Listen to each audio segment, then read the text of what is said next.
Assalamualaikum warahmatullahi wabarakatuh. Perkenalkan di sini saya Iqbal Fadisiawan dengan NIM 36014221116 dari Prodi Pendidikan IPS akan menyampaikan materi tentang pendidikan dan perkembangan masyarakat di era 1.0 sampai era 4.0. Yang pertama itu ada pendidikan 1.0 atau 1.0.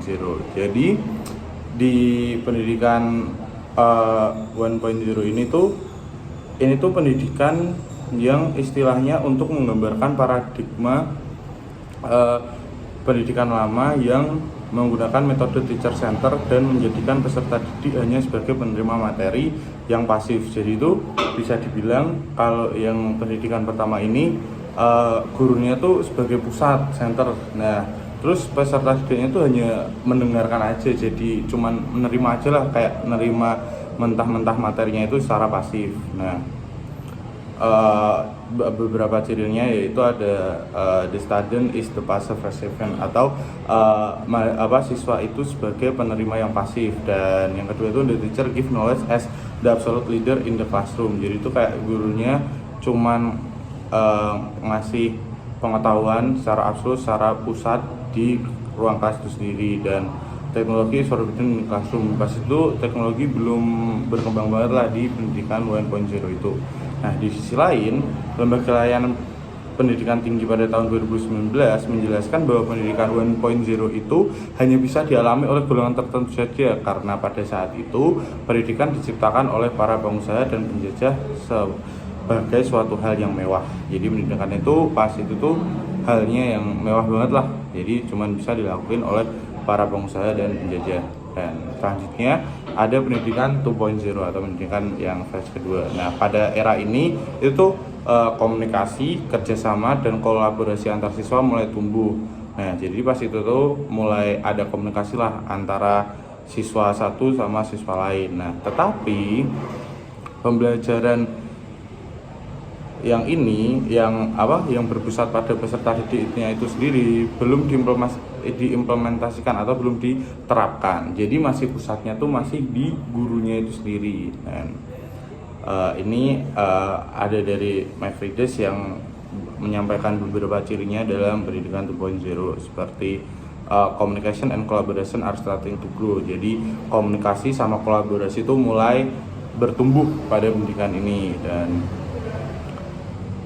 invasion of technology and social networking, jadi udah ada invasi dari teknologi saat itu, dan apply teknologi itu the classroom, jadi udah mulai ada teknologi yang masuk di ruang kelas saat itu. Nah,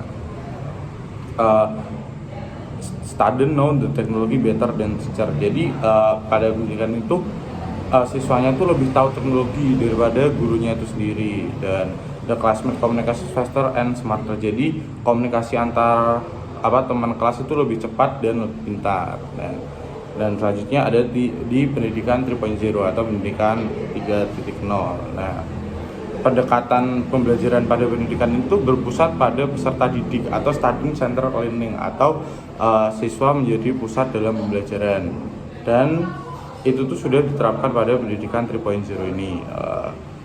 Dan guru berperan sebagai fasilitator, pembimbing, dan advisor. Jadi cuman bimbing lah, jadi siswanya tuh lebih menguasai pembelajaran, nah gurunya itu lebih membimbing. Nah, penerapan teknologi pada pendidikan 3.0 itu juga udah semakin luas, dan tidak hanya dalam ruang kelas saja.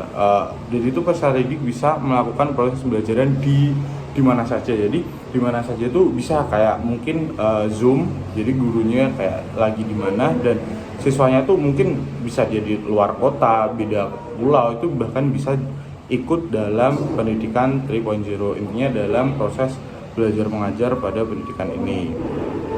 Dan ini tuh pada pendidikan 3.0 ini tuh lebih banyak interaksinya antara peserta didik maupun gurunya, jadi lebih banyak komunikasi di ruangan kelas itu.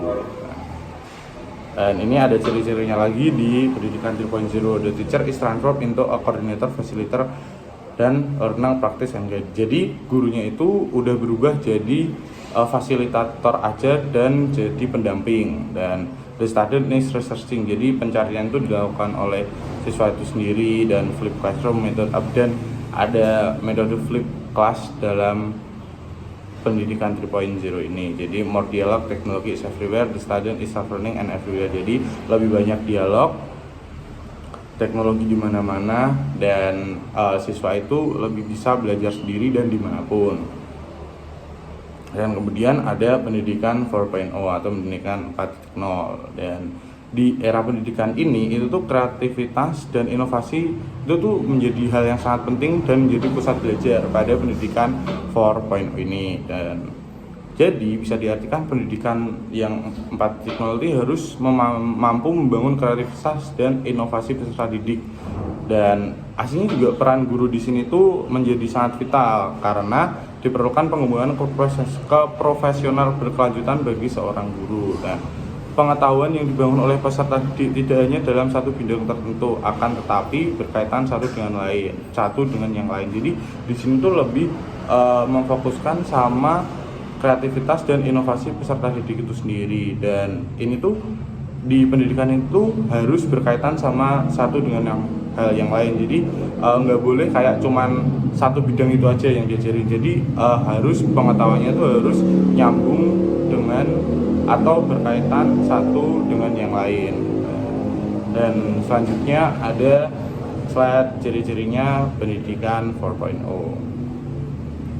Development of personal teacher and learning. Jadi ada pengembangan dari personal dari siswa itu sendiri untuk mengembangkan inovasi dan kreativitas dari siswa itu sendiri. Dan teknologi pada ini itu is free or easily accessible and increase use of virtual reality. Jadi teknologi pada pendidikan 4.0 sendiri itu udah bebas banget dan bisa dibilang tuh mudah banget diakses. Dan itu sekian, terima kasih. Itu materi yang dapat saya sampaikan. Di sini saya Iqbal Fazli Setiawan ingin mengucapkan maaf apabila ada kesalahan kata atau materi yang tidak dimengerti. Sekian, terima kasih. Wassalamualaikum warahmatullahi wabarakatuh.